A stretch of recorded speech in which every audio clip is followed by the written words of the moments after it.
Assalamualaikum warahmatullahi wabarakatuh. Saya Kania Geri Oktaviani. Di sini saya akan mempresentasikan mengenai perencanaan surveillance demam berdarah. Yang pertama adalah latar belakang. Demam berdarah Dengue adalah penyakit yang disebabkan oleh virus Dengue yang tergolong arthropod borne virus, genus Flavivirus, dan famili Flaviridae. Demam berdarah Dengue ditularkan melalui gigitan nyamuk dari genus Aedes, terutama Aedes aegypti atau Aedes albopictus. Indonesia merupakan negara dengan jumlah populasi yang padat, mencapai 245 juta penduduk, dan hampir 60% penduduk tinggal di Pulau Jawa, daerah kejadian luar biasa infeksi Dengue terjadi. Pada tahun 2014, World Health Organization (WHO) memperkirakan bahwa untuk Asia Tenggara terdapat 100 juta kasus demam Dengue dan 50.000 kasus Dengue hemorrhage fever yang melakukan perawatan di rumah sakit, dan 90% penderitanya adalah anak-anak yang berusia kurang dari 15 tahun. Dan jumlah kematian oleh penyakit DHF ini mencapai 5% dengan perkiraan 25.000 kematian setiap tahunnya.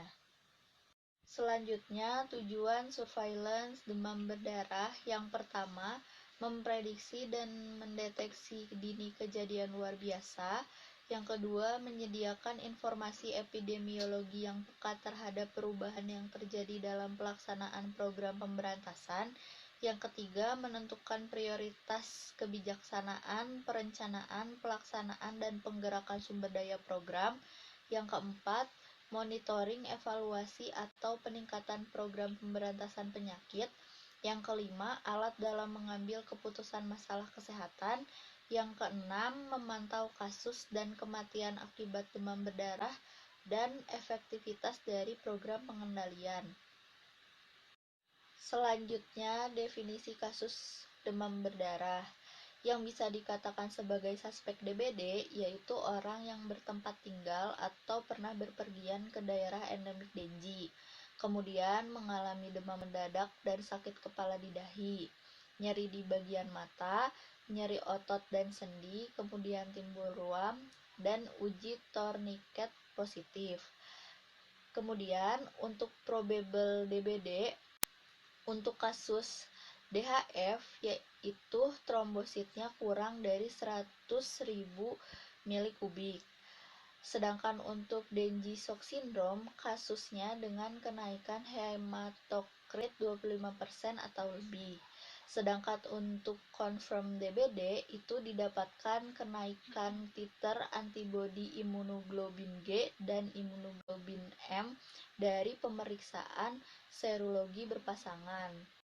Bisa dilihat di dalam grafik ini, menurut Direktur Pencegahan dan Pengendalian Tular Vektor dan Zoonotik, Kemenkes RI, masih ditemukan penambahan kasus antara 100 sampai 500 kasus per hari dari 10 Januari sampai 19 Juni 2020, sehingga total dari kasus DBD di Indonesia mencapai 68.000 kasus.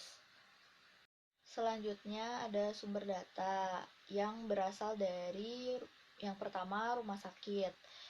Nah, ini itu dari laporan morbiditas dan mortalitas bulanan penderita rawat inap dan rawat jalan laporan rumah sakit melalui laporan RL2A, laporan RL2B yang dirangkum pada sistem surveillance terpadu penyakit, dan laporan kewaspadaan dini rumah sakit. Yang kedua berasal dari puskesmas, itu dari laporan morbiditas puskesmas melalui laporan mingguan KLB atau W2, laporan W1 24 jam bila ada indikasi KLB, dan laporan bulanan program dari From kasus DBD. Yang ketiga dari kegiatan program, itu berasal dari laporan pelaksanaan fogging dari From kasus DBD dan angka jentik berkala. Yang keempat lainnya itu berasal dari laporan hasil pemeriksaan laboratorium, hasil penyelidikan kasus di lapangan. Pengumpulan sumber data ini dilakukan secara surveillance pasif dengan mengumpulkan data dan laporan dari rumah sakit atau puskesmas yang ada. Selanjutnya, instrumen pengumpulan data. Pengumpulan dan pencatatan dilakukan setiap hari. Data tersangka DBD dan penderita demam Dengue, demam berdarah, dan Dengue sindrom yang diterima puskesmas dapat berasal dari rumah sakit, dinas kabupaten kota, puskesmas sendiri atau puskesmas yang lain, dan puskesmas pembantu. Kemudian bisa juga berasal dari unit pelayanan kesehatan lainnya seperti balai pengobatan, poliklinik, dokter praktek swasta, dan lain-lain. Kemudian juga bisa dari hasil penyelidikan epidemiologi, karena akan dilakukan pencatatan berdasarkan buku catatan harian penderita DBD yang memuat catatan seperti pada From PEDBD ditambah dengan catatan tersangka DBD. Selanjutnya ada metode dan uji lapangan. Uji lapangan ini dengan melakukan studi identifikasi faktor resiko DBD untuk menggambarkan tingkat resiko suatu wilayah yang telah diambil sebelum musim penularan DBD hingga mulai terjadinya kasus melalui kegiatan survei cepat. Pada tahap pertama ini akan dihasilkan peta stratifikasi faktor resiko DBD untuk masing-masing wilayahnya. Selanjutnya, analisis data. Nah, data yang terkumpul dari kegiatan surveillance diolah dan disajikan dalam bentuk yang pertama, distribusi kasus DBD menurut umur, waktu, bulan, tahun, dan klasifikasi diagnosis. Yang kedua, kasus dan kematian DBD menurut umur dan klasifikasi diagnosis. Yang ketiga, insiden rate per area geografis kasus dan berdasarkan kelompok umur dan jenis kelamin. Yang keempat, angka kematian atau case fatality rate.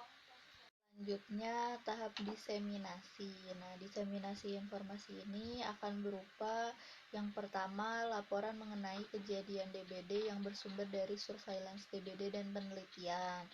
Yang kedua, laporan mengenai kejadian DBD yang bersumber dari wilayah geografis masing-masing.